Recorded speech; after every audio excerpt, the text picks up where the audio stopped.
I'm Felicity, and I'm 37 years old.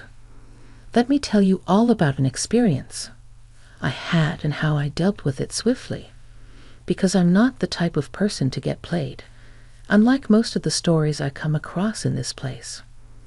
I actually had a decent relationship with my mother-in-law before things came crashing down. Yep, shocking, I know. Things were always great between us. Our relationship was as smooth as silk, filled with warmth, perfection, and mutual respect. As for my husband Frank, well, he was the love of my life, my partner in crime, and my best friend. Everything appeared to be picture perfect in my eyes, at least. And this isn't me being delusional or missing any red flags.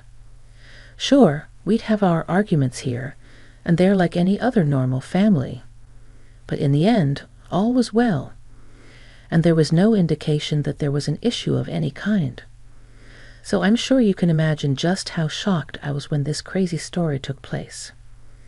Maybe someone can help me decipher what exactly the problem was, because to this day, I truly don't know. Let me tell you what went down and why I decided to take revenge on my husband and my mother-in-law for the stunt they pulled on me. You see, I had planned something special for our family. It was originally meant to be a vacation for me and my husband, but I thought about Tiana and how she'd been widowed for quite some time now, 4 years, and how lonely she must have been. I said, why not, and decided to include her in the vacation plans. This would be a trip that I mainly sponsored, with me covering the accommodation, meals, and activities, and my husband and Tiana paying for whatever else they saw fit. But essentially, I was covering everything. I wanted to treat Tiana and Frank to a once-in-a-lifetime vacation in Spain. Oh, the thought of strolling through the vibrant streets of Barcelona, indulging in mouth-watering tapas, and basking in the Mediterranean sunshine filled my heart with joy. I thought it would be a wonderful opportunity to create lasting memories and deepen the bond between us. And when I presented them with the idea, they thought so too. I meticulously planned every detail of the trip, from the charming boutique hotel overlooking the stunning coastline to the exhilarating flamenco dance performance we would attend together.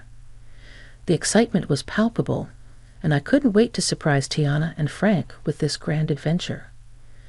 Little did I know that the events that awaited me would shake the very foundation of my trust and shatter the illusion of our perfect little bubble. I was about to embark on a journey that would forever change my perception of family loyalty and the depths of human deception. But let's not get ahead of ourselves, my dear readers. Allow me to take you back to that fateful day, the day our dreams of Spain were still brimming with hope and promise. I stood in the living room clutching the plane tickets tightly in my hands, a smile stretching across my face. Frank and Tiana gathered round. I have a surprise for both of you, I said. They exchanged puzzled glances, curiosity etched on their faces. Tiana, with Hawaii's eyes that seemed to hold centuries of wisdom, tilted her head ever so slightly. "What's all this excitement about, my dear?" she asked. With a flourish, I revealed the tickets and shared my plans for the Spanish adventure that awaited us. I watched their expressions closely, hoping to see joy and gratitude reflected in their eyes. Frank's face lit up, his eyes sparkling with anticipation. "Felicity, you truly are something else," he exclaimed. "I can't wait for this incredible trip." Tiana, on the other hand, wore a softer smile, her gaze meeting mine. "Oh, my sweet Felicity," she said, "you've truly outdone yourself. This is a gift beyond measure. I'm deeply touched." At that moment, my heart swelled with pride and contentment. Their reactions validated the love and effort I had poured into this surprise.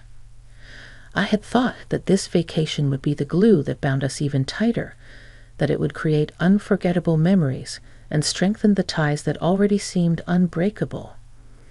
But as you might have already suspected, this tale takes a treacherous turn. Beneath the surface of our seemingly idyllic relationship, an intricate net of deceit and betrayal lay in wait, ready to ensnare us all. And when the truth unraveled, it would test the limits of forgiveness and challenge the very essence of family bonds. As planned, we boarded the plane and set off for our 2-week adventure. The anticipation was palpable as we immersed ourselves in the vibrant streets and rich tapestry of Spanish culture. For the first week, everything seemed to be going according to plan. We savored the flavors of pala, wandered through historic landmarks, and danced the night away to the infectious rhythms of flamenco. Laughter and joy filled the air, and I basked in the belief that our bond was unbreakable. However, little did I know that a storm was brewing on the horizon, waiting to unleash its fury upon my unsuspecting heart. It was on a fateful Monday morning, as the sun bathed the city in its golden hues, that I woke up to find an empty hotel room. Confusion and a growing sense of unease gripped my heart. Frantically, I reached for the phone, dialing both my husband's and Tiana's numbers, hoping for an explanation. I mean, it was crazy. They just poofed into thin air. But to my dismay, their phones remained silent, their voices absent. Fear began to claw at the edges of my mind as I searched the empty room for any sign of their presence. There were no notes, no bags, no traces of disturbances or struggle, just an unsettling silence that hung heavy in the air. It looked like I had booked this family unit all to myself. As the minutes turned into an eternity, questions flooded my mind. Had they lost their way? Had they been taken against their will? But the absence of any evidence ruled out these possibilities. A chill ran down my spine as I reluctantly accepted the truth. I was left alone in a foreign land. Just as despair threatened to consume me, a glimmer of hope pierced through the darkness. My phone buzzed, signaling an incoming call. It was Tiana. Relief washed over me, mingled with confusion and a deep sense of hurt. How could she leave without a word? With trepidation, I answered the call, my voice filled with a mix of concern and disbelief. Tiana, where are you? What happened? Tiana's voice, tinged with a strange mix of resignation and frustration, reached my ears. But she didn't sound like the same old sweet lady that I always loved. No, her voice sounded a bit colder. Felicity, I thought that I should at least call you back since you were blowing up my phone with your incessant calls. Oh, I'm sorry for disturbing you. I was just wondering where you two went. Your bags aren't here. I was just concerned that something bad had happened. Then she said these next words with so much indifference that they shook me to the core. We left you. But why? What happened? I'm sorry. I couldn't bear to spend another week in your company, so I had to leave. What are you talking about? Did I do something wrong? Yes. I mean, how could you be so dense? Dense? Excuse me? You sprung up this trip on me, practically forcing me to go with you, and I just couldn't remain disingenuous any longer. Let me spell it out clearly for you, Felicity. I don't enjoy your company. Sure, we can spend a couple of hours together at a family event, but 2 weeks. I tried to be civil and grace you with my presence for as long as I could, and it turns out that I could only muster 1 week with you before I lost my mind. I'm sorry, but I'm on the way to the airport with Frank right now. We can't be around you any longer. Shock reverberated through my core. The revelation struck me like a bolt of lightning, unraveling the threads of trust I had so naively woven. How could our seemingly unbreakable bond crumble beneath the weight of unspoken grievances? Questions flooded my mind as I grappled with this harsh reality. What had I done wrong? What exactly did I do to deserve such harshness? How did things escalate to this point? Was there no chance for reconciliation? Confusion and heartache intertwined within me, the pain of betrayal seeping deep into my soul. Well, I didn't know that you felt this way, Tiana. Honestly. And you had no reason to. I always led you to assume that things were fine and dandy between us. Then why not bring that up? Why not sit me down so that we could hash out whatever problem there was between us? Because if I'm being honest, I still don't know what I've done to wrong you. Well, that's the thing.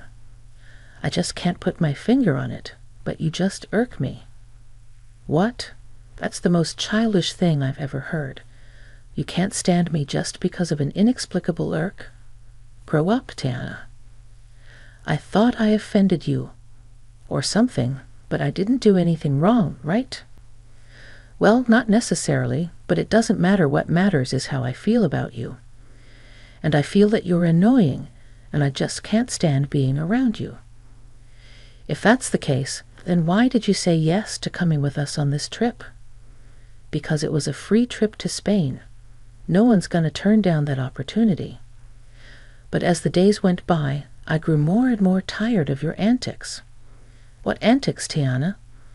What did I do that was so bad that you decided to leave me all alone in a foreign country? She was failing to answer them, and I was growing more impatient with this impromptu disdain that was coming out of nowhere.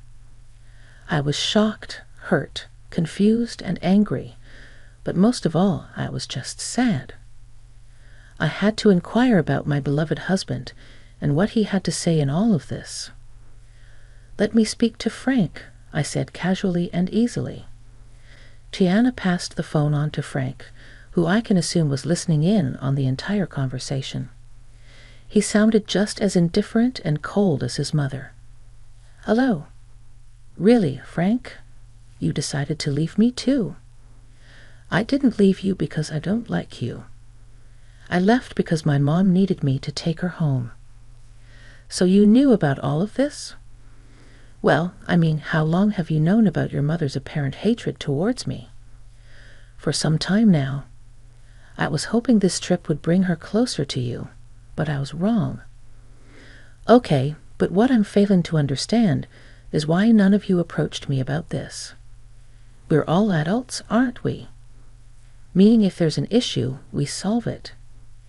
It's not like we haven't had arguments in the past. No, we sat down and we solved these arguments. What's different about this time?" Frank was failing to answer, just like his mother moments ago.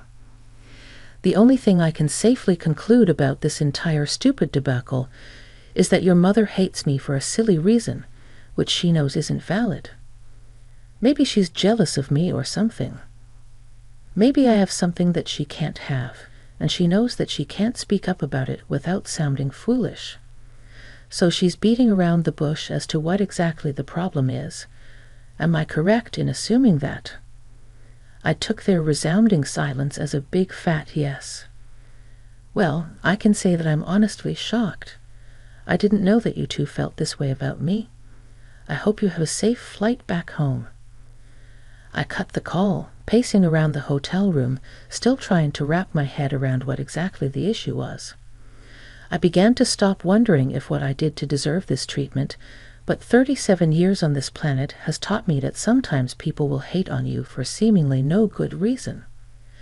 They're jealous or bitter because they see you at peace with yourself, and that makes them enraged because they are struggling with their self-worth. I'm sure I'm not the only one who's experienced this, but if I'm being honest, the last people I expected this behavior from were my own family.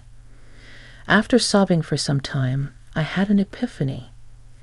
Let me take you back to that fateful moment when I decided to take control of my destiny and seek vengeance against these two who had wronged me for no good reason. It was a pivotal moment that would forever change the course of my life. As I wiped away my tears, a newfound determination welled up within me. I refused to waste any more of my precious emotions on their pathetic actions. No, it was time to show them that they could not trample over my heart and get away with it. With my trembling fingers, I dialed the number of my childhood friend, Arlo. We have been through thick and thin together, and I knew I could trust him with my darkest secrets. After pouring out my heart to him and explaining the painful betrayal, I had an experience in Spain. I cautiously asked if he could assist me in my quest for justice. Arlo, always the loyal and mischievous friend, listened intently, his voice filled with a mix of concern and excitement, reassuring me that he had my back. "Felicity, my dear friend, you're a force to be reckoned with, and you know you can count on me for anything and everything. So what are you planning on doing?" "Well, Arlo, you know how your construction company always has excess sawdust. Yes, it can be quite a hassle to get rid of sometimes. Well, I think I finally have the perfect use for it." His curiosity was piqued, and my plan tumbled out like a carefully created script, describing how we would orchestrate the ultimate act of retaliation. My plan involved delivering bags of sawdust to Tiana's house, infiltrating every corner and crevice, and leaving an indelible mark of chaos and betrayal. Arlo couldn't help but smile at the brilliance of my idea. It was a subtle yet impactful way to remind Tiana of the stress she had just now unleashed upon my life. Armed with all that expertise and my newfound determination, we set our plan into motion. But how will we get inside the house before they arrive back home? You need to get the spare key hidden under the potted plant that's on the patio. Then you'll be in. Wow, you thought of everything, huh? I'm not the one to be played with. I think I'm a reasonable woman, but if they want to go lower and act childish, then I'll go even lower. Atta girl. As the hours ticked by, anticipation swirled within me. Arlo had assured me that the mission was complete, and soon I would witness the fallout of our carefully orchestrated chaos. And then, like a sweet melody in my ear, my phone chimed, indicating a message from Arlo. I eagerly opened the pictures he had sent, and there it was, a sight to behold. Tiana's once pristine home now resembled a post-apocalyptic wasteland, drowned in a sea of sawdust. Every nook and cranny had been touched by our mischievous hands. It was a scene straight out of a surrealistic painting, an embodiment of the chaos that had unfolded in our lives. I called Arlo, and his laughter echoed through the phone, and I couldn't help but join in. It was a cathartic release, a shared moment of triumph against those who had betrayed me. I expressed my heartfelt gratitude to Arlo, acknowledging his willingness to tread the path of mischief with me. He simply said, "Naughty can be so satisfying, my friend." As the clock ticked away, I could feel the tension building within me. How would Frank and Tiana react when they walked through the doors of their once beloved home? The anticipation was almost unbearable. A heady mix of nerves and vindication. I couldn't help but relish in the sight of their bewildered faces and disarrayed emotions. Hours later, my phone erupted with frantic energy. It was Frank, his voice laced with panic and disbelief. He described the scene that awaited them, the sawdust-covered house that stood as a testament to their betrayal. My heart danced with wicked delight as I listened to his exasperated voice. At that moment, I knew that the message had been received loud and clear. Their actions had consequences, and the chaos they had sown had come back to haunt them. Frank's panicked words were like sweet music to my ears, a validation of the power I had reclaimed. "Oh, Felicity, it's just awful. Mom is in hysterics." I decided to reveal the part that I had played in this and said, "It serves both of you right. How could you leave me here alone without a valid reason, no less?" "Wait, Felicity, was this your doing?" The wailing and panic I heard in the background stopped, and instead I approached Frank's phone. I heard my mother-in-law say, "Give me that," before shouting in my ear, "You did this. How could you do this to us, to me?" "I have no idea what you're talking about." Have you considered that this is just your karma? Oh, come on, Felicity. We all know it was you. Who else would have access to my home? It's very easy to break in and enter someone's home nowadays, Fiona, especially if you don't have any security cameras installed, which, by the way, you should seriously consider doing to prevent things like this from happening again. Honestly, Felicity, how can you do this to us? When are we supposed to sleep? This sawdust is making my lungs ache. Oh, that's right, you probably forgot to get the keys to my house, huh? Well, that's a shame. I'm guessing you too are going to have to stay in yet another hotel. But for how long? Until I decide to come back from my vacation, I guess. I mean, I paid for 2 weeks after all, and who knows, I might feel greedy and decide to extend my stay. Frank then took the phone from Tiana, and she began to bawl once again, mourning her ruined furniture. Felicity, this was foul. How could you do this? I don't know why you're assuming that I had anything to do with this. I mean, how could I?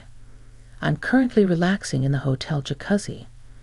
How could I have done this? I held back my laughter as the two of them were clearly confused as to what had happened, even though they suspected I had something to do with it, which I obviously did. But they didn't have any solid proof, so I was basking in all the glory of knowing that they were frustrated, but they had nowhere to direct their anger. As I bid Frank farewell on the phone, a sense of contentment washed over me. I had taken control of my narrative, leaving them to grapple with the consequences of their actions. I know what I did was quite foul and even quite dangerous, considering how old Tiana is. I mean, spending even a night in that house could lead to serious health consequences. But I knew that they wouldn't dare dream of staying there. It was too sabotaged to be habitable.